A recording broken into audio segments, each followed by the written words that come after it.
our starters need to play better, and they know it.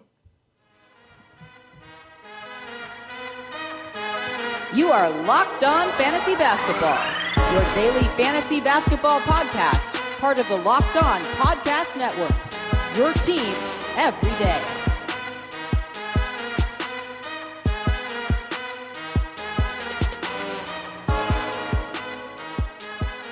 Hello and welcome to the Locked On Fantasy Basketball podcast brought to you by Basketball Monster. My name is Josh Lloyd and I am the lead fantasy analyst at basketballmonster.com, and you can find me on Twitter as always at redrock_bball. Today we're going to be looking back at a pretty busy Sunday, 8 games in the NBA, some injury news from across the weekend, as well as looking at the 9 games for Monday for daily fantasy. And if this is the audio version you're listening to, you can check out our week 23 preview in the middle of the show. For the video YouTube guys, you'll see a separate video for that as well. Michael Bolton. Let's get to it.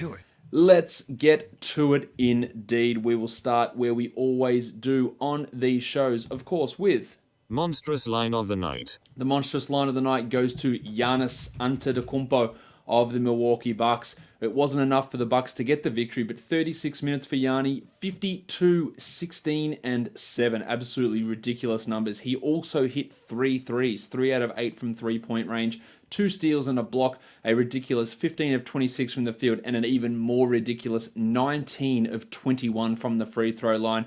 Giannis' shooting has taken so many big leaps forward this year. At the start of the year, you weren't getting any threes from him. He was about 8% from 3, and he was an absolute automatic punt free throw guy.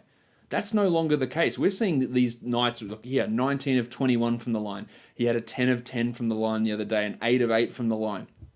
Big volume, which was really one of the big downsides of Giannis for fantasy, was the huge amount of free throw volume when hitting 65%, 68%, tanking that category for you. But not anymore. Over the last 2 weeks, he's the number 1 player in fantasy because he's hitting 83% of his free throws on 11 attempts. In fact, over the last 24 games, 77% from the line. And while that's still a marginal negative, it's not huge. It's not punt at all. In fact, his season numbers now at 73% from the line. He's not an overall punt free throw guy, even though he was for the first 2 to 3 months of the season.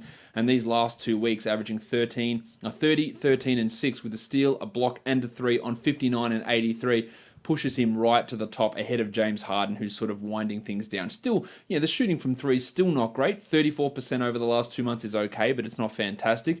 But we're seeing the steps here for Giannis where if that can keep going as a consistent thing, then he is absolutely in discussion to be that number 1 player next season. He's currently the number 3 ranked overall guy on a per game basis for this season. So if the shooting comes around, if the free throw shooting comes around, it's going to be a massive battle at the top. And he, to me, is the number 1 guy that you want in dynasty leagues. Anthony Davis is up there as well, of course, but I think Giannis is that number 1 guy that you want for dynasty formats. Waiver Wire Line of the Night. The waiver wire line of the night is the young gun of the night, it's the deep leaguer of the night, and it's big, bad, sexy Alex Caruso of the Los Angeles Lakers. 28 minutes for Caruso, 12 points with 3 rebounds, 2 assists, 5 steals, and 3 blocks. I say this at the risk of getting, you're just a hater, what do you have against him? But I think Caruso's a better point guard than Rajon Rondo for this team at the moment. Now, that doesn't mean that I think Rondo's a guy that you drop or that Caruso's an absolute 100% must-add player. But over the last 8 games that Alex Caruso has played, he's the 130th ranked guy.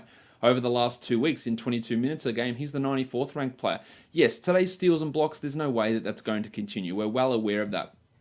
But he's shooting at an extraordinarily high rate so far this season, 55% from the field. Is obviously, for a point guard especially, really huge numbers. And he's getting these extra minutes at the expense of someone like Josh the Hitman Hart, who's dealing with his knee issues, Reggie Bullock, Rondo himself, who realistically, he's not that good. And Caruso almost invariably comes out of each game with a better plus-minus than Rondo. Now, a lot of that's to do with who you play with and all that sort of stuff. But Rondo's sharing the court majority of the time with LeBron James. I mean, the fact that Caruso comes in with a better plus-minus in those games is pretty staggering. He's at least at this point a really solid option as a stream guy for assists. You're not looking at him as a must roster player at all, but his ability to get some assists and get some steals, and he scored in double digits in 3 consecutive games with the lowest minutes in those 3 games, 25, in 14-team formats, Caruso, who's rostered in 3% of leagues, he's in the mix there. Not a must-roster 12-team guy, more of a stream guy, but I can realistically see a scenario where the Lakers just want to see what happens with him, and they give him more minutes than Rondo down the stretch, and we see 30 minutes a night from Alex Caruso. But for now, in a 16 or deeper, you add him, you look at him in 14, and you just sort of keep him on the back burner in 12-team leagues. But another strong performance from Big Sexy Alex Caruso from Sunday's games. Now I'm going to tell you about today's fantastic sponsors, and that is MyBookie, with the first weekend of the NCAA tournament coming around, and it is the greatest betting event of the year. You can get all of your action at MyBookie, whether you like filling out a bracket, picking a national champion, predicting the first round upsets, or all of the above. MyBookie is the perfect home for your March Madness fun. We'll check what Zion can do and his teammates, RJ Barrett, Cam Reddish. How far can Duke go? How far can Calipari get Kentucky to go? And what other upsets are we going to have? Is Virginia going to bounce back after losing to that 16th seed last season? If you know the answers, or even if you don't, MyBookie is the place to get in on that action. They have something for everyone. MyBookie has been in business for years, and their goal is to give you the best customer service in the business. The best part is they pay out fast when you win. Bet with the best and then kick back and enjoy March Madness while you watch your picks cash. Deposit with MyBookie using the promo code LOCKEDONNBA for a 50% sign-up bonus. That's the promo code LOCKEDONNBA. With MyBookie, you play, you win, and you get paid. Let's move on to the next award of the day, and we're swinging straight to the dud of the night. And it's a little bit unfair on Harrison Barnes, the pencil, to be the dud of the night, but his line was just so empty. And the way I use these cutoffs, and you could easily have someone like Tyus Jones or John Isaac that was significantly worse than Harrison Barnes today, but I use it as a 70% rostered cutoff, and both of those guys were significantly below 70%, so they didn't get it. So Barnesy, 15 points, 2 rebounds, 1 assist. He had a 0-0 as well, and he shot the ball pretty well. He has 64%. That's better than pretty well. It just does show the lack of those supporting stats that Barnes often puts up, and that can have an overall negative impact on his value. But of late, he has been playing better, the 78th ranked player over the last 2 weeks. He's been hitting threes at a pretty decent rate as well. Still, hasn't blocked a shot since the 27th of February against Milwaukee, and the time before that was the 2nd of February against the Cavs. He has blocked in this calendar year 3 shots, and that's just what really underlies just how poor of a shot blocker he is and why he struggles so much in fantasy. 1.5 assists, 0.7 steals, 0.2 blocks on 41% shooting. There's just so many negatives in his game, and it did show up here in this game. But it's not a horrible performance from Barnes, and he still probably has that 12-team value as a points streamer especially. But if you don't need the points category, then a lot of his value does disappear. The GOATs of the night, plus minus, Chris Paul, plus 81.4 in the Rockets' easy victory, while the worst net rating went in the same game to Cameron Reynolds of the Minnesota Timberwolves, negative 124.7. Reynolds has been playing all right. They've signed him to a multi-year deal, but this was not his best performance against a very, very good team. Let's talk injury news. CJ McCollum is out for at least the next week with a knee injury. That's not great for him. We're talking semifinals or finals in fantasy at this point. And we've got McCollum on the shelf. Now, everyone's going to want to know, who do we go and add? Well, in so many cases, this is the case. There's no clear one-person must-add player. You're probably going to get Rocket Rodney Hood move into the starting lineup, but how many times have we seen a 30-minute-a-night Hood with extra offensive responsibility fail to be a 12-team league guy? Considerably. It's all the time. We just can't trust him. He's a 14 to 16-team league guy that you can stream in for points and threes and for an impact in free throw percentage. He can help in those areas. Seth Curry is likely going to get a boost as well. You might get some minutes for Anthony Simons in deeper leagues, but these aren't going to be guys that impact 12 teamers. Hey, Seth might come in and play 3 games and hit 10 threes in that time. That's a real possibility, and that could be really interesting as a 3-point streamer, but it's not a must-roster situation. As for McCollum, I would say the fact that they're saying minimum 1 week means we're going to be looking at 2 weeks for him, and you'd have to consider whether dropping him is in your best interest. You may have to do it without an injured reserve spot. For as good as McCollum has been in stretches, he's been bad in some stretches, but strong in others. If you're going to be missing a guy for 2 weeks, and I think that's a more I think 2 to 3 weeks is more realistic than thinking he's back in a week, but we don't know at this point. All we know is he's out for a week.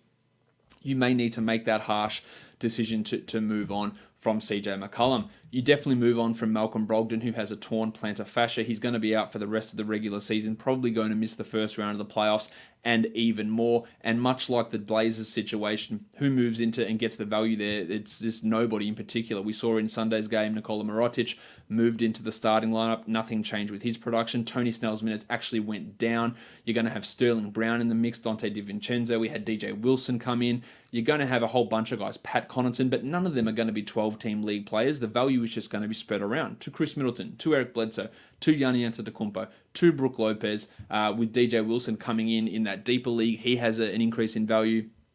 Snell has been atrocious, and we know he's not a good fantasy option. Connaughton's been solid, but it's 14 or 16 team league type value. So there's no one that you go and add. Unfortunately, you have to go and drop Brogdon, but you drop him and you add Jalen Brunson. That's the sort of guy that you add.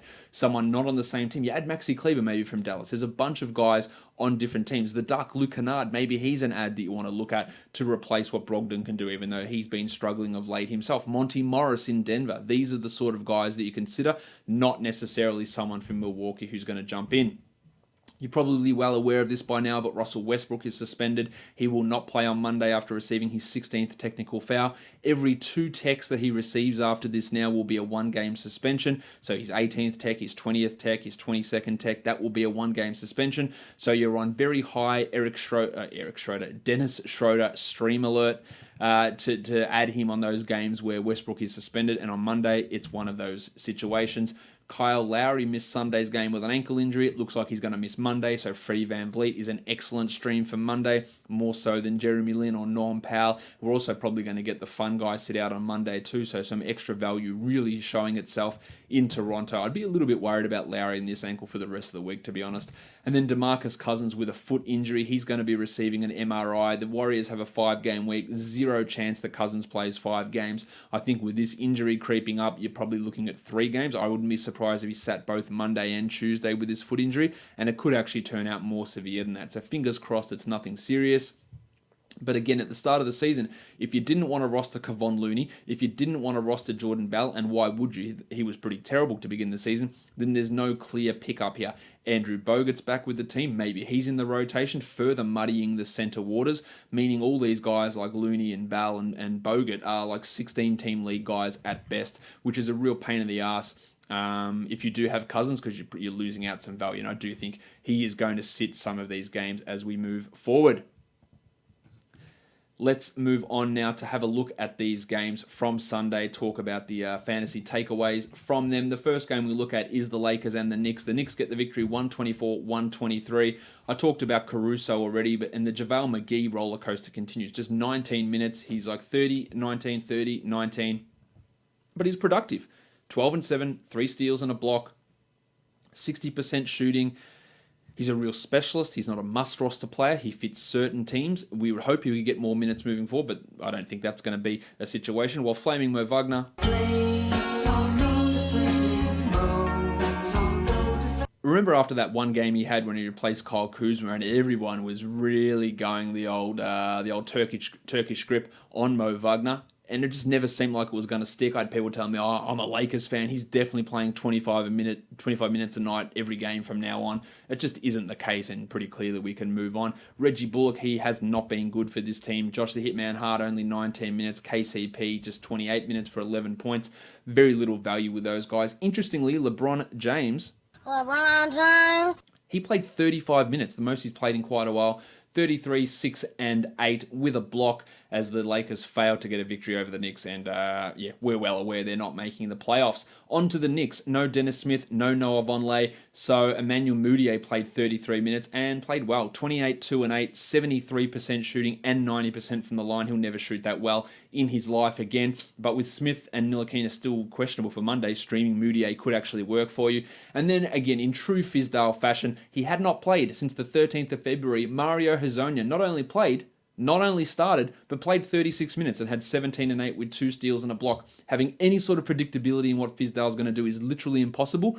Hezonja could go, or what he'll likely do now is that when Vonleh returns, Vonleh will start and Hezonja will go down to 20 minutes, then to 15 minutes, and then out of the rotation by the end of the week. Or Vonleh stays out and we get 3 games of 30 minutes in a row for Hezonja. If he played 30 a night, which I think he should have been doing all season, he would have been a 12-team league guy. But it's been as up and down as you can get, and this is tantalizing, but it's Fizdale. DeAndre Jordan, who 2 games ago played 15 minutes and now 2 in a row has played 33, because when you've got a young player like Mitchell Robinson who is thriving in a larger role and you've made that decision to limit Jordan in one game, you absolutely have to reverse course and give it to a 31-year-old worst defending center who's a free agent and is a part of this franchise's future. You've really got to make sure you limit your young guys as much as possible. That apparently is the Fizdale method. So Jordan, whose value looked like it was disappearing, was back here, while Robinson only played 15 minutes. Still had his 2 blocks. And I don't know, 85 games isn't enough of a sample to get consistency in Fizdale's rotation. So I definitely think that 2 games isn't enough to say that, well, Robinson's played under 20 in 2 straight games. That means he'll play under 20 every game moving forward, because it's Fizdale. If you haven't learnt that lesson, then you haven't been paying attention.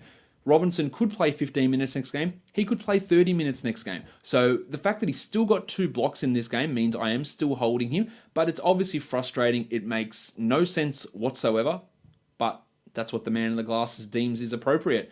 The big minutes are coming, that's better English, for Damyean Dotson. 41 minutes, 25.6 rebounds. His numbers have been remarkably consistent. So you're just waiting for someone to come and smash an egg over the back of your head and see him drop down to 20 minutes with 4 shots. It feels like it's coming, but for now, he definitely has some 12-team league ability and value, especially for his scoring, while the Fort, Kevin Knox, who's been playing 25 minutes every single game, until today, where he played 37 and had 19 and 6 on the first night of a back-to-back, because apparently the rookie wall didn't exist when you play the Lakers. Knox is still just that deeper league guy. Better than Doncic, Alonzo Trier had 4 points in 16 minutes, and he has disappeared. Fair enough, because he's not actually as good as what some may have made him out to be. The next game we look at, the Miami Heat blew out the Charlotte Hornets 93-75. Cody Zeller was out again, so Bismack Biyombo started, but they went small a lot. We saw 30 minutes from Frank Kaminsky. Literally can't believe that I'm writing about Frank Kaminsky playing 30 minutes. He had 13 and 7 on some pretty poor shooting, but as a point streamer, he has some appeal, even for 12-teamers. Nick Batum, 12 and 7, didn't shoot well, but it was solid enough. While Jeremy Lamb really back on track, 21 and 4, 3 triples, 4 steals. While Miles Bridges continues to start, had 10 minutes. He has not been good at all, and the starting of him is a pretty weird development. Kemba Walker was bad as well, 10 and 4 in his 36 minutes, as was Marvin Williams. So the 3 blocks did save Marvin. I wouldn't be looking at Marvin Williams as a must roster guy. For the Heat, Justise Winslow was out, so Goran Dragic stepped it up. 28 minutes for Dragic, 19, 2 and 4 with 4 triples. How they handle him when Winslow is back, whether that's Monday or one of the games ahead for the week, is going to be really, really curious. But he's worth a gamble for Monday at least to see exactly what happens there. Bam Adebayo was great. Bam, bam, bam, bam.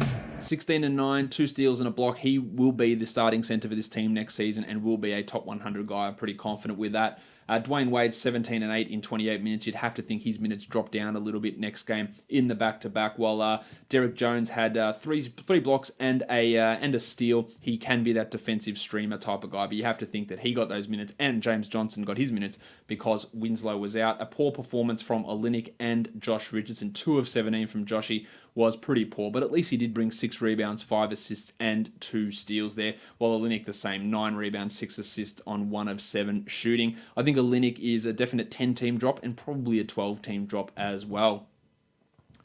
The next game we look at, the Sixers with the big road win over the Bucks. Embiid was fantastic, 40 and 15, 6 assists, 3 steals, 4 triples, and a block. While general soreness, Jimmy Butler had 27 and 6 with 3 steals. Toby Harris's usage well down, only 7 shot attempts, 12, 7, and 4. This is the worry I had that A, when he was traded to the Sixers, and then B, when he was putting up those numbers without Embiid, that he would drop back off, and we've seen that over the last couple. Well, Benny Simmons also copying a little bit, 8 points, but still had the 9 rebounds and 9 assists. Jim Ennis with all those backup wing minutes ahead of Johnny Simmons, while Prison Mike has 24 minutes. He's getting a lot more playing time than I expected.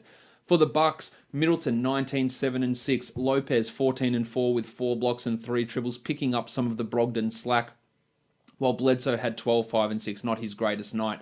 Paddy Connaughton got 25 minutes, had 6 points. As I said earlier, he's just a streamer for intermediate size leagues. And then you got Tone Snell, who amazingly played only 8 minutes. Had an 8 trillion. That's not unusual for Tony Snell. And I think we're finally seeing people realize he's just not that good. Mirotic had 24 minutes in the start, 2 points, 4 rebounds, 2 assists, and 2 steals. And while he is starting, and he probably will start moving forward for this Bucks team, if you are in need of desperately for games or for other stats, or he's your worst player, then you have to consider him streamable. He has really struggled. This might give him a new lease of life, but it obviously wasn't the case here. While DJ Wilson had 13 points with 3 triples back in the rotation at the expense of Malcolm Brogdon. The Raptors lose to the Pistons 110-107. The fun guy was great, 33 and 10. I'm a fun guy. 5 triples, a steal, a block, really good numbers from him, while Marc Gasol was awesome as well. Oh, hi, Mark. 9 points, but 11 rebounds, 8 assists, a block, and most importantly, 37 minutes. We've got one more game of the Serge Ibaka suspension to go. I do think that Gasol will remain the starter when Ibaka returns, but it won't be at this level of minutes. But with one game left, we ride that out, and then maybe he does become a droppable player. Fred VanVleet returned from his thumb injury, 17 points, 4 triples, 4 assists, and he's probably going to have another opportunity at big minutes and big production on Monday with Lowry and Leonard unlikely to play. Well, Siakam, been struggling a little bit lately, Pascal. 12, 3, and 3 in his 32 minutes. You're not dropping him, of course. Jeremy Lin started in place of Lowry and did very, very little. And with VanVleet back and when everyone gets healthy, Lin may struggle to remain in the rotation. For the Pistons, Andre Drummond had 15 and 17, another big rebounding night, while Ishi Smith really brought this stream ability, 8 assists and 3 steals. That's what we look for Smith to bring, while Reggie Jackson had 20 points in his 24 minutes. Griffin was solid, 25 and 8, while 28 minutes for Langston Galloway is probably about 26 or 27 minutes too many. He had 11 points and not really as a fantasy option anywhere. Luke Kennard, if it wasn't for the potential of Blake being rested on Monday, I think Kennard would be a 12-team drop. Even so, he's not a priority add or a priority hold or anything along those lines. Next up, the Bulls got blown out by the Kings, 129-102. Zach LaVine was pretty good, although the efficiency was well off. 18, 3, and 3 with 3 steals. And Big Shaq Harrison. Big Shaq. 11-4 with 7 assists. I think we chalked that one up to a little bit of fluke. Larry Markkanen's terrible March continued, 11 points in 23 minutes. The minutes were down all across the board for the Bulls, while Chris Dunn continues to be sucky. 8 points, 5 assists. You hold him for his steals, you hold him for his assists. The low minutes are due to the blowout, but as I'll continue to thump this into your heads as much as possible, he is not a starting NBA point guard. So in a dynasty format, if you can trade him away for anyone who wants to buy it, do it. I do not believe in him at all. Robin Lopez, 8 and 6 with 2 blocks in his 28 minutes, and he remains a strong 12-team league guy. For the Kings, Budrick Hield in 25 minutes had 16 points, 4 assists, and 3 steals. His evolution has been fantastic this year, while Harry Giles, also a very, very good high-usage, low-minute game. 21 minutes, 16 and 6, a steal, and 3 blocks. I really think that he's going to be the starting center for this team next season, and probably will be a top 70 type of a fantasy. I think he's got that potential for next season. Limited minutes right across the board. Bogdanovic, just the 23 minutes. But Bjelica started and played only 18. But Marvin Bagley, 21 and 9 in 21 minutes. It helps when you play the Bulls, but I don't think it's going to be very long before we start seeing 18 minutes for Bjelica on the reg and Bagley playing 28 a night. He, to me, Marvin, is a pretty clear 12-team league ad. This is that much of a blowout that Costa Koufos played 7 minutes, so that's all you really need to know in terms of the competitiveness of this game. The next one was a little bit more competitive. The Orlando Magic beat the Hawks 101-91. The Undertaker, Dwayne Dedmon, against his former team was pretty strong, 10 and 14 in 25 minutes. I think he is a 12-team must-roster guy, while Alex Len got some of his minutes back, 13 and 3, but more of a deeper league guy. Trae Young, 20 and 6, strong from him as well, while the artist formerly known as Torian Prince. He's very Gaz Harris-y at the moment, 9 points in 28 minutes. In a 10-teamer, move on. 12, consider the roster, consider the structure, consider your waiver ads. He might be expendable, but in most cases, he probably isn't. Kevin Huerter, fan of pants, 3 points in 22 minutes. That's 2 real stinkers in a row. No point to have him in 12-teamers. On to the Magic, Nikola Vucevic, 27 and 20 with 3 steals, just a monster. Aaron Gordon, 22 and 8 with 3 threes. But as I'll talk about later, the Magic only have 2 games this upcoming week. So guys who are really playing well, like DJ Augustin, 11, 2 and 9 with 2 steals, they become droppable. Fournier, John Isaac, who sucked here, he's a pretty clear drop in 12-team leagues. Terry Ross, 6 points in 24 minutes. All these guys who have had 12-team value, it's not going to be there for this coming week. Michael Carter-Williams recently signed by the Magic. He's assumed the backup point guard role with Isaiah Briscoe hurt and Jaren Grant being Jaren Grant. So in deeper leagues, Carter-Williams can be an 18-team short-term streamer. So keep an eye on him. Not many people would have realized that he's actually back on an NBA roster at this point. Next up, the Minnesota Timberwolves and the Houston Rockets. The Rockets win 117-102. Karl Anthony Towns really, really going crazy at the moment. 22, 10, and 6 with 2 blocks and 2 threes. Amazing that what we've been calling for 2 years for the offense and for the coach to give the ball to Towns and let him be the dominant force instead of Derrick Rose or Jeff Teague or Andrew Wiggins, whatever other bullshit Tom Thibodeau was trotting out there. Amazing that they're giving the ball to your best player and letting him run things actually works. And it's working for Towns anyway. And this undermanned team, he's really carrying them. Josh Okogie was strong, 21, 5, and 3 with 3 threes. Not a guy you can rely upon, but long term, I do like Okogie. Wiggins had 14, 4, and 2. Not a bad guy. Šarić continues to be really poor. While it was a shit night from Tyus Jones. 0 of 6 from the field. 4 rebounds, 5 assists. Now, he's a real tricky one. What to do? Is he a must-add guy? No. We don't know what Jeff Teague's status is going to be. Teague is likely going to miss another game. Rose, we don't know if he's going to miss another one or not. But when those guys come back, then Jones gets reduced. And I don't think that's what should happen, but it is what will happen. And I don't think Jones has got that top 40 upside in the short term when he plays, that he becomes a must-add or a must-lock into a weekly lineup. I think that's really playing with fire in that scenario. On to the Rockets, Chris Paul had 25, 7, and 10. Capella had 20 and 13, and Harden had 22 and 10. It was probably Iman Shumpert's best game. This was a weird one because Austin Rivers and Kenneth Faried were both rested, so we got more minutes for Shumpert, 31 of them, and Daniel House played 28. House is an interesting deeper league sort of guy, and Eric Gordon is going to sit out a game moving forward in the near future. We don't know which game, but he's going to rest, and that's going to give an extra bump there to Daniel House for those deeper leagues. He shot the ball really well here as well, which boosted his numbers. In no way is he a 12 or even a 14-team league guy. Don't get me confused with that. The last game of the day, the Brooklyn Nets and the LA Clippers, a bad loss for the Nets. A great win for the Clippers with Lou Williams, the best clutch guard in the NBA, putting up a big game-winning shot. D'Angelo Russell continues to be excellent, 32, 5, and 10 with 6 triples. Damari Carroll, 22 and 7 with 30 in 33 minutes. You look at that, go, is Damari back? But like the Magic, the Nets have 2 games this week, so you're not going to get any utilization out of him. So even someone like Spencer Dinwiddie, who was a disaster here, 13, 4, and 3, but in a very Josh Richardson-esque 2 of 16 from the field, and then killed your free throws as well for a double whammy, 8 of 12 from the line. That is matchup losing type performance from Dinwiddie. With 2 games this week, I think moving on from him might be a move you got to make. Same with Karis LeVert, who was okay here, 12, 4, and 7, but in 2 games, I don't think you hold him. Smoking Joe Harris, Rowdy Rodion's Kurucs, of course you're not holding them. Even Jarrett Allen might become expendable this week. Kurucs fouled out in his 13 minutes, had 2 steals and 3 blocks, so that's excellent, and I really like him, and he should be penciled in as a starter for this team next season. For the Clippers, the Rooster, Danilo Gallinari had 20 and 11, Lou Williams chimed in with 25, and Montrezl Harrell, the table, had 20 and 10 with 3 blocks. Big games from them. Gilgeous-Alexander, love seeing 36 minutes from Shea. 14, 2, and 10. Do I trust Doc Rivers? No. Do I look at him as a stream option, especially for 14-team leagues? Yes. I like what Shea's doing. I've liked him all season. I've hated the way Doc has used him at times. It's trending absolutely in the right direction, but he's far from a must-roster player.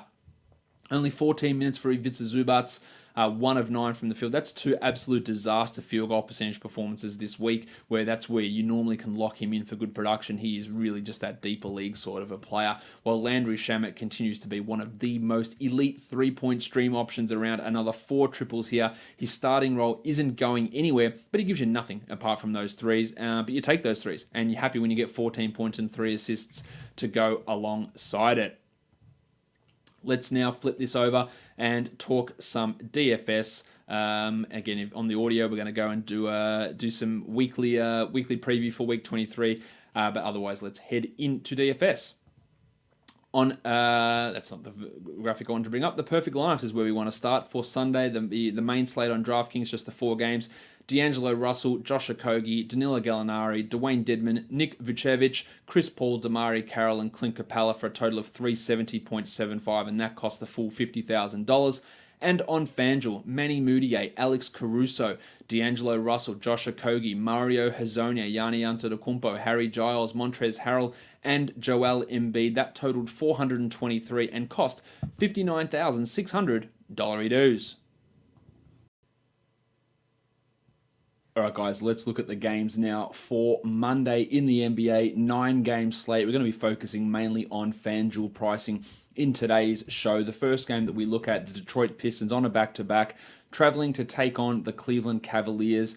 The Pistons at the moment are 6.5-point favorites, and the total here is 214. The Cavs still dealing with injuries. Tristan Thompson, Matty Dellavedova, Larry Nance all out, while Kevin Love has appeared on the injury report with a back issue as well. So there could be a ton of minutes for Ante Žižić and perhaps Marquise Chris, maybe even Channing Frye gets into that mix, especially if Love does remain sidelined.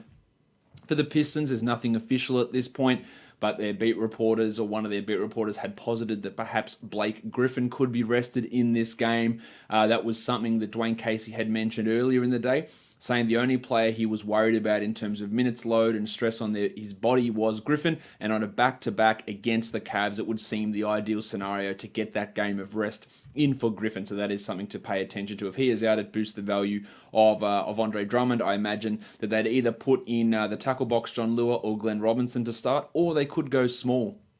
Shift Luke Kennard up and start him at power forward along with Ellington and Brown, as they have done in the past. The last time that Griffin was out, we saw a Kennard at power forward pairing along with Reggie Bullock and Bruce Brown, and I'd imagine that would be another option that they could go for in this matchup, especially if the Cavs are going small with their potential to start, say, someone like David Nwaba at power forward. So a few options there for both of these teams.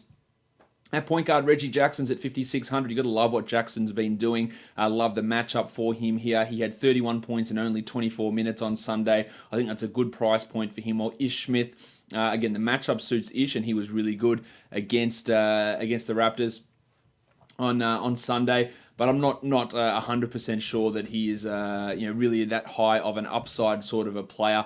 More someone that you look at if Jackson was ruled out, but that doesn't appear to be the case. Brandon Knight's getting extra minutes. He is only a tournament guy, while the Padawan, Colin Sexton, all the way up to 6,300 because he's putting up 30 points on the regular.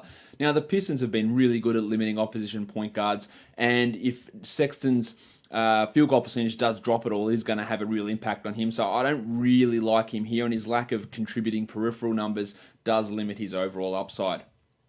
The Duck, Luke Kennard's at 4,600, really disappointing at the moment, while Jordy Clarkson at 5,200. I don't see really too much value in any of those guys. Nwaba, Stauskas, some other shooting guard eligible players who I don't really think are strong or even good DFS type players. At small forward, Chetty Osman's at 6,400. You feel like maybe there's some cash value in Osman. He has struggled a majority of the time when Love is out, but last time that Kev sat down, Osman did put in a big performance, so maybe there's something to see there, but he's not a high priority guy. Then at power forward, Griffin at 8,500. I would absolutely love Griffin at 8,500 if he's going to play. We don't know that at this point, but if he plays, I would be all in on that. While Love at 8,100, I also think there is some value in Love there, but I do think that with the sore back and the Pistons, again, have been really good at limiting opposition power forwards, he's probably on the fade list. Drummond at 10.3 really gains value if Griffin is out, so I like him there. While Žižić at 4,300, I think pretty strong in cash. Maybe some tournament upside, but more strong for cash. While Thon McCare at 3,700. If Griffin is ruled out, he becomes at least into the tournament discussion. On DraftKings, Žižić, Jackson, Drummond all come in pretty strong. I like the Duck a little bit more, $4,000 for Kennard. That's very cheap. And of course, Griffo at 7,200. If he does play against Cleveland, that is a very cheap price for Blakey. 4,900 for Jordy Clarkson. 56 for Osman. They're okay. There's a little bit of appeal, but on a 9-game slate, I think you can find better value in other spots. Next up, the Utah Jazz and the Washington Wizards. The Jazz are 4-point favorites here on the road. The total, 228.5. Bobby Portis is going to have an interesting time trying to handle Rudy Gobert in that center spot. So there could be a real big opportunity for Gobert to put up a big line in this one. At point guard, Thomas Satoransky, 6,800. I think that's way too high for Satoransky. He had a big game in the game on Saturday. At 6,800, I wouldn't want to trust that. While ravishing Rick Rubio at 6,000. Yeah, probably not. He does play well against Washington, but he's still recovering from injury. I'm not interested in him. The Donovan Mitchell. He's Don. He's good. 9,200 for Donny. Probably a little bit high with Rubio back especially, so I'd leave him away. Well, Brad Beal, he's just crushing it every single game. 10,700. You have to like him. You can't not like what Beal is doing. At small forward, Ariza, too high. Jeff Green, 4,500, no interest in him. Jingle and Joe at 59, too highly priced. Crowder, no interest. Jabari Parker's where it does get interesting, 6,100 for Jabari. His run of really high percentage, high efficiency, high usage games continues. It's going to stop at some point, and if you're going to put a bet on the game that it stops, it's probably against one of the best defensive teams in the NBA, anchored by Rudy Gobert. So if I'm looking at Parker, I think his ceiling is low, and I think his floor could actually crumble a little bit here, so I'm not super into him. For the power forwards, Punch Bob is at 6,500. We know that all season Gobert is a good defender, but he's allowing some decent points against him. Portis is really just a GPP guy. Derek Favors at 6,800. I'm not really feeling too excited about that. While Gobert at 96, I absolutely love this matchup for Gobert, and I'd feel okay about using him. That price is just quite a bit higher, and that takes him away from being a 100% lock type of a guy. On the old DraftKings, you got to love Beal at 9,400. Satoransky at 57, significantly better than on FanDuel. Even the 5,000 for Ravishing Rick looks okay. The 83 for Gobert we really like also. And I think 8,200 for the Don is a pretty strong price for Mitchell. All right, the next game we look at, the Denver Nuggets and the Boston Celtics. In Boston, the Celtics are 3-point favorites here. The total is 222.5, really close to the Richie Beno. Should be a close game, two really high-powered teams. Jokic was back on track last game for the Nuggets as well. The Celtics are going to be without Gordon Hayward almost definitely. They've got Al Horford listed as probable. Hayward is doubtful. For this matchup, we know the Nuggets are going pretty much to their playoff rotation as well. The Blue Arrow, Jamal Murray, 7,100, has played extraordinarily well against the Celtics in the past, averaging 46 the last 3 times against them in 37 minutes. Now, the Celtics historically have been very good at defending point guards, and it's no different this season. But Murray's been able to push through that. I think it might be just a little bit too high for Jamal, but he's absolutely in tournament discussion, especially given his history here. Kyrie's at 10,200, and he is just consistently churning out 50-point performances. You've got to love that his floor here. Rozier at 65 is way too expensive. I like Jaylen Brown. 5,200 here, and when someone's been out, whether it's been Hayward or Tatum or Irving or Rozier or Smart or one of those guys, he seems to step up, and we've got that situation arising again with Hayward out. At 5,200, he's averaging 31 in these last 3. I like this scenario for Jalen. While Monty Morris at 4,300, I see a limited floor and a limited ceiling, so that's not an interesting play to me. Marcus Smart's at 5,900, giving us big numbers every night. That salary is a little bit too elevated, and I would rather take Jalen than him at this point. Gaz Harris at 47. Like Jamal, he's got a really good record against Boston, averaging 37.5 the last 3 times, but he's not that same player this season. The injuries have obviously really crueled his production. So I think at 47, maybe for tournaments, but even then, not really. While the ultimate upside guy is Farton Will Barton with the lowest of lows, but he can go really high. At 5,900, it's probably a little bit too expensive for my tastes. Marcus Morris is at 56. He's been on track the last couple of games. Hayward out does help him. I think at 56, he's got a real chance to break that floor value pretty comfortably, so I like him there. While Tatum's at 68, and I think that's too expensive. 7,000 for Paulie Millsap, who is putting together a very big run of games. The minutes are up. I actually like him as an option here. While at center, you got Jokic at 9,800, who has been putting together some solid enough games. Not quite at the level that we need him to be at, but I feel okay about him here. While Horford at 6,500 with a knee issue, not really keen on getting involved in the Al Horford business. On DraftKings, Marcus Morris and Jaylen Brown come in strong. I think the 61 for Jason Tatum makes him more appealing. I like Kyrie at 91, and I love Jamal Murray at 6,100 over on DraftKings. Next up, we've got the Knicks and the Raptors. Both of these teams on a back-to-back from Sunday. No spread or total at this point. We have to assume that the fun guy, Kawhi Leonard, I'm a fun guy. is going to be out as a back-to-back to rest, to manage his load. And Kyle Lowry, I expect to be out as well with the ankle injury that cost him Sunday's game. The reports are he'd be unlikely to play Monday. And against the Knicks, I don't think that they need to push that. The Knicks coming off a victory against the Lakers on Sunday as well. For the Knicks, we don't know the status of Noah Vonleh, Dennis Smith, or Frankie Ntilikina. All three of those guys are questionable, and the Knicks rotation, as always, is consistently questionable. At point guard, Freddie VanVleet made a triumphant return, played 31 minutes on Sunday. He's at 4,600, and with the potential absences of both Lowry and Kawhi, this could be a big situation. He doesn't need to get his legs back under him. He was out with a thumb injury, so he was able to keep the cardio up and game shape up. So I like Freddles quite a bit here. Jeremy Lin at 3,600 started in place of Lowry, had 10 points. Now, there's an opportunity for him to have extra minutes with Kawhi likely sitting as well, but I'd only be looking at him as a tournament guy. Well, Manny Mudiay is crushing it. 41 points on Sunday for Mudiay. And if Smith is out again at 4,900, that's a strong, strong cash play for Mudiay. Smith at 55, only really for tournaments. Ntilikina, I don't give a shit about anything. He's not going to be usable even if he does play. At shooting guard, we have to look at Damyean Dotson. He's giving us 30-point realness almost every night. 5,900 from him. But it's a tougher matchup here for Dotto.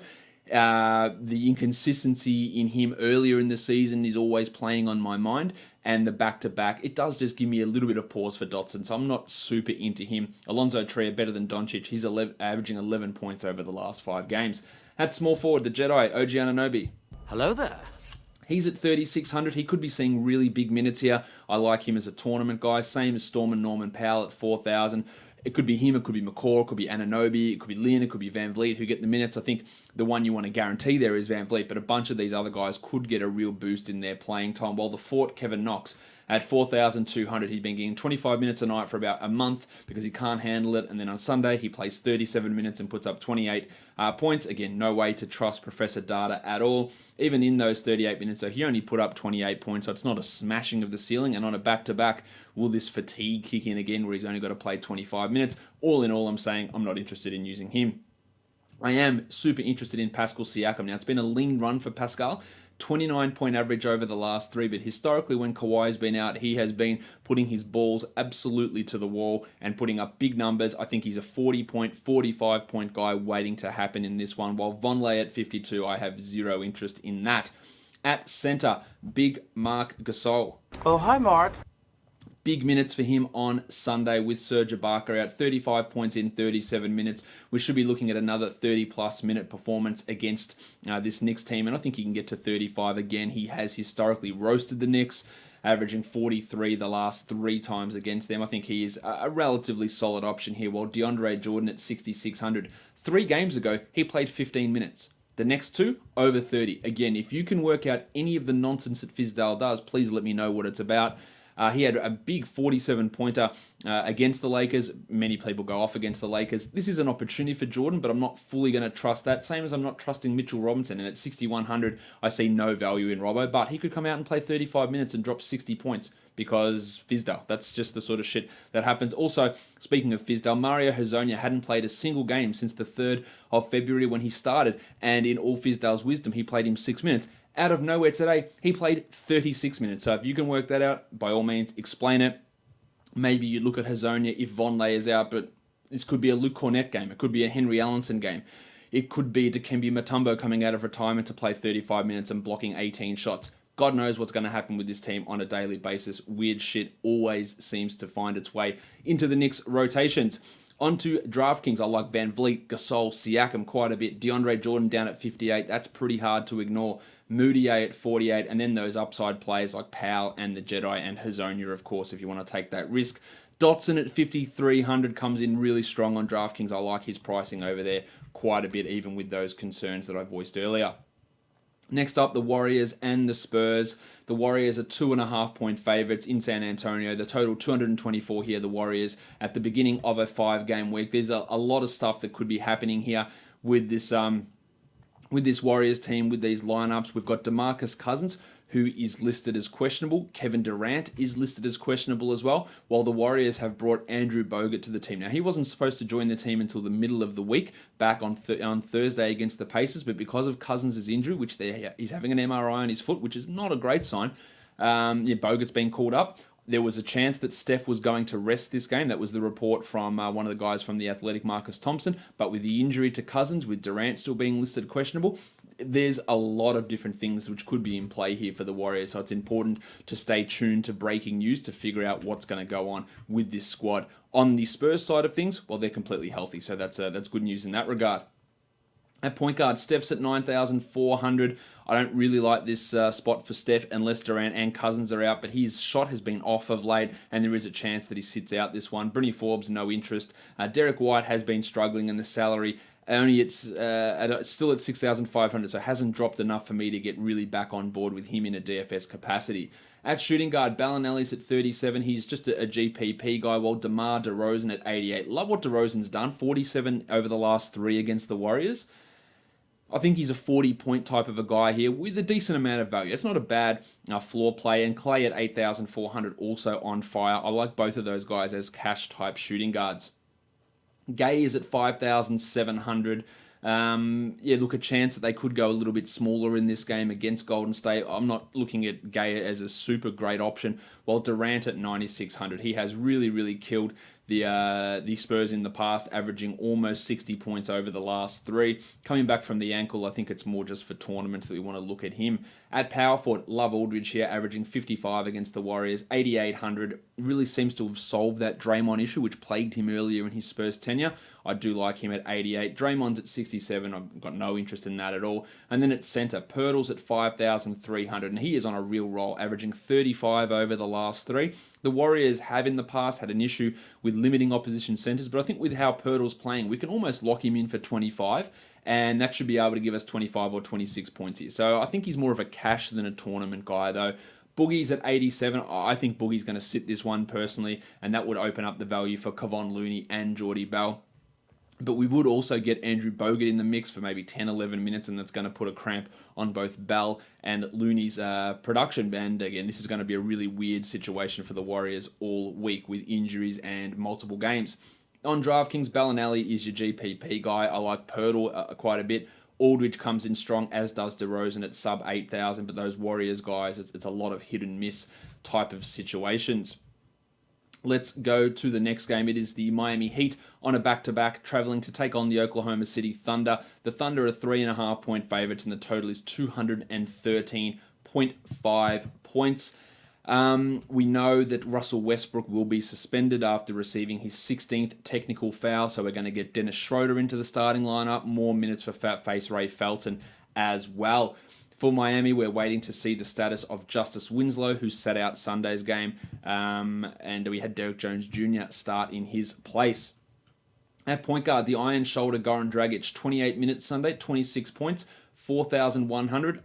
Can't not like that. Now, if Winslow plays, it hurts him a bit, but I actually think that in the 21, 22, maybe 23 minutes again, he can bring that value anyway. So I think he's a strong option here. Felton at 4,000, not interested in that.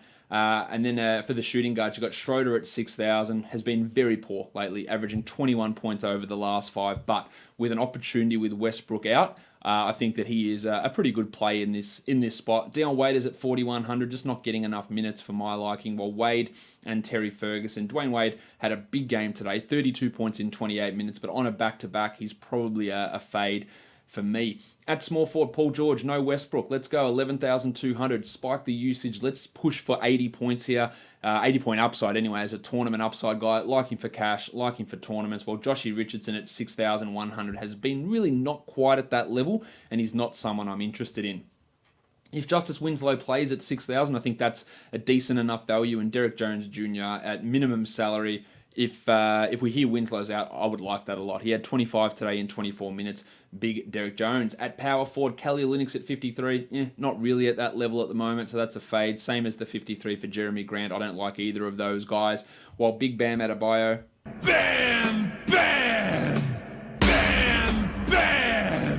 he's been a relatively consistent source of 30 points. 5,800 is his salary. No reason to dislike that. At center, Hassan Whiteside at 6,300. The price is coming down, but still not enough to really have him as a good option. While Steve Adams at 6,400 also. He's more of a $5,700 guy, and I'm not all that keen on utilizing him.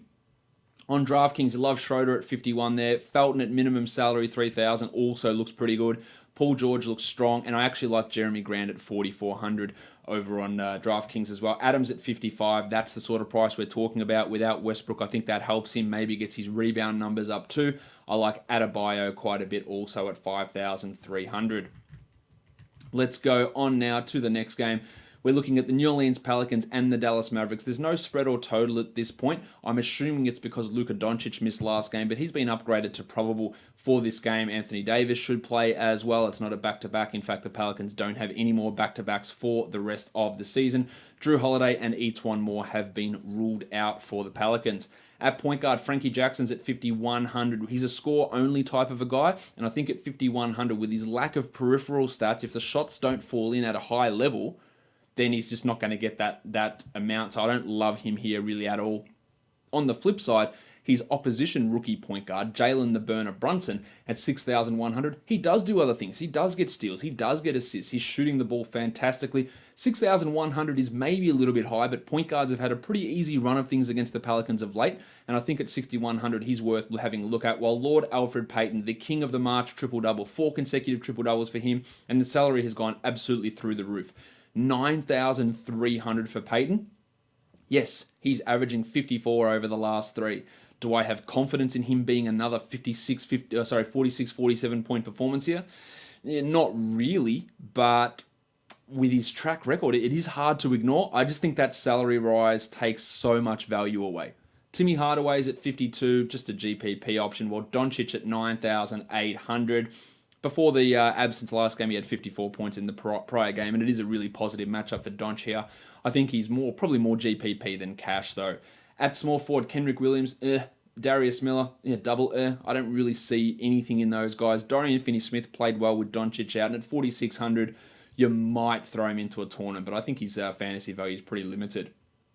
Dwight Powell at 6,600 as a power forward. This is a great matchup for opposition centers, which he is, not a power forward.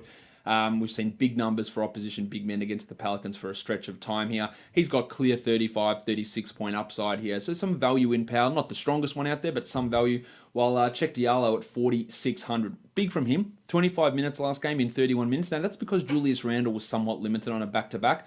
So I'd temper my expectations for Cheick, while Randle at 8,900 has had a history of absolutely carving the Mavs up, but at 8,900, it might be just a little bit too high. Maxi Kleber, an excellent tournament play, although the salary rise has taken a lot of his value off the table. While Tone Davis at 8,000, I think that's too high for a guy that we know is going to be limited. For the centers, we've got Salah Mejri versus Jali Okafor, and if you roster a center from this matchup, you are just wanting to burn money. On DraftKings, we're looking at Randle at 8,000, much more sensible as a price. Powell at 62, Donch at 89, really good value options there. Lord Alfred Payton, now that's a sensible price, 7,500. Gotta love that, and you gotta get on and get involved in the Lord Alfred Payton business.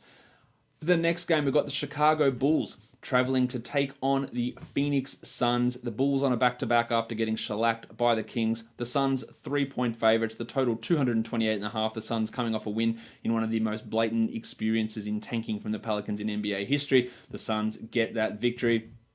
Interesting stuff for the Bulls here. They were really piss poor against the Kings, so a lot of their guys are going to be rested. At point guard, Tyler Johnson is questionable for Phoenix. Richaun Holmes also questionable after missing the last game. Johnson's missed the last 2. Now, I don't know what Kokoschkov's going to do. Common sense would suggest, hey, why don't we get that rookie point guard who started a bunch of games earlier in the season and was bloody good at it? Why don't we play him? But the first game that Johnson missed, Melton was a DMPCD in what is one of the worst coaching decisions of the season. The second game, he started and looked great. But then you have to wonder, did he get those extra minutes because it was a back-to-back and they decided to sit Jamal Crawford because he was old? Not because he was bad, because he's been bad for 3 years, but because he was old. So if Crawford comes back in, do we get another 17-minute pissing performance from Melton? That's the real question mark there. One thing that I feel good about is that if Johnson is out, Joshy Jackson's minutes will push up. As for Tyler at 5,500, probably more tournaments than cash. While Chris Dunn at 5,800, he is really making me look smart by saying that he's not good over the last 2 or 3 months of action. At 5,800, really just more of a tournament guy. Archer Jacquinot, Big Shaq Harrison. Big Shaq. Harrison actually was okay against the Kings, but nothing really to see. While Melton had that 31 points last game. If we hear that he's starting, with Johnson out, then at 3,800, I absolutely love it. But I worry that they'll put Jamal Crawford in to thieve some of those minutes. At shooting guard, Levine's at 8,300. In terms of consistency, one of the most consistent Bulls player, so he's got value. Well, Devin Booker, 9,800. That's a significant price rise for Booker. It's probably bordering on a little bit too high, but if there's a matchup where you're going to use Booker, it's against Zach LaVine and the Bulls. So I like him at 9,800 mainly for this matchup. Wayne Selden, probably not interesting. Otto Porter, 7,200. Been a little bit disappointing of late, but this matchup does really suit Porter, and he didn't overexert himself against Sacramento. He's in play, while Oubre is just crushing it. 6,900. Giggity! He's giving us 37 a night. I think, again, in a strong matchup for Oubre, he works pretty well. 5,100 for McCall Bridges, maybe too high. At power forward, Lauri Markkanen has just been piss poor.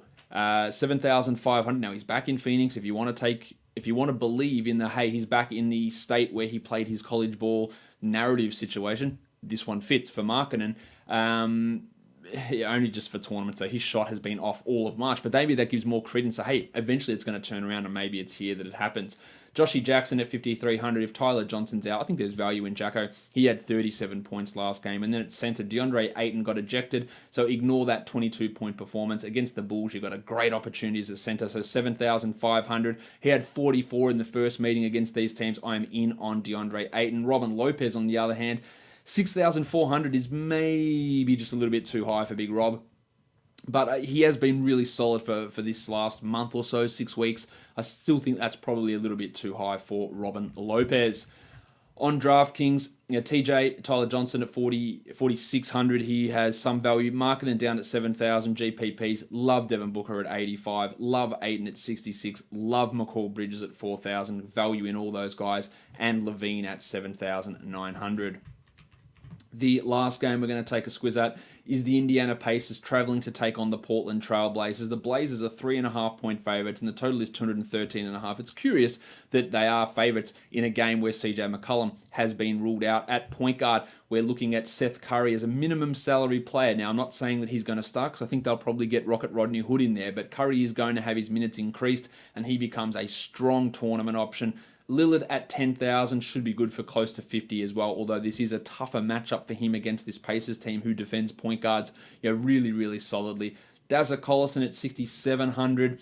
Like the Pacers, the Blazers also defend point guards really, really well, so Collison maybe not in the greatest spot here. At shooting guard, Wes Matthews, 4,400, just a tournament sort of situation for him. While at small forward, Rocket Rodney Hood, 4,100. You always got to look at him as a tournament guy. He could come in as a starter, shit his pants on the court, and then not be seen for the first quarter. And I mean that not even figuratively.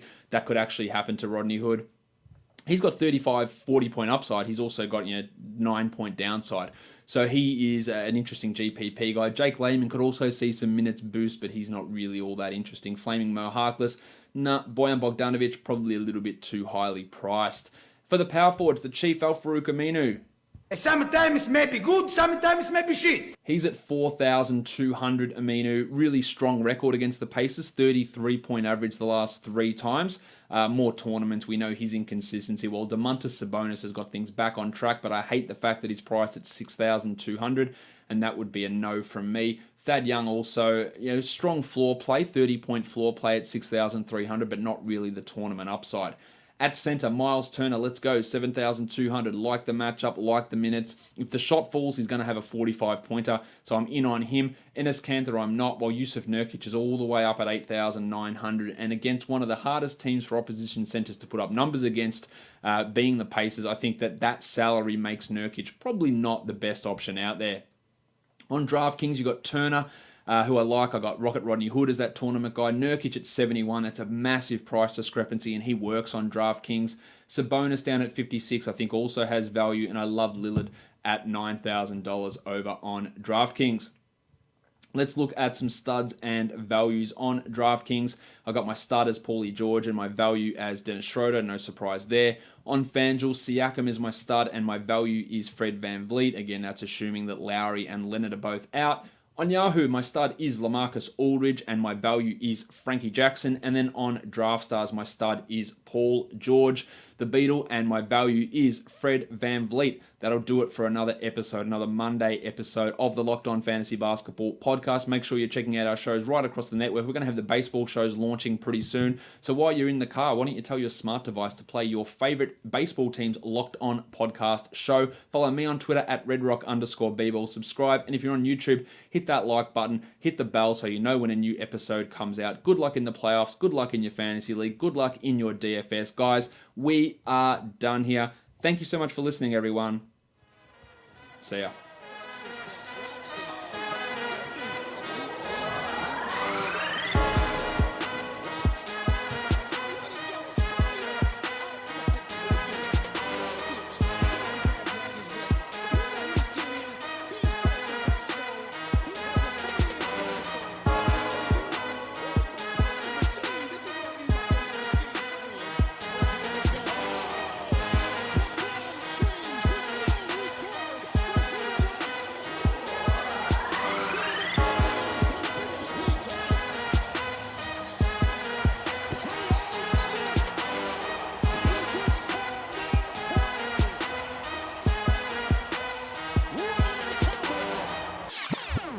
Jim Boylan.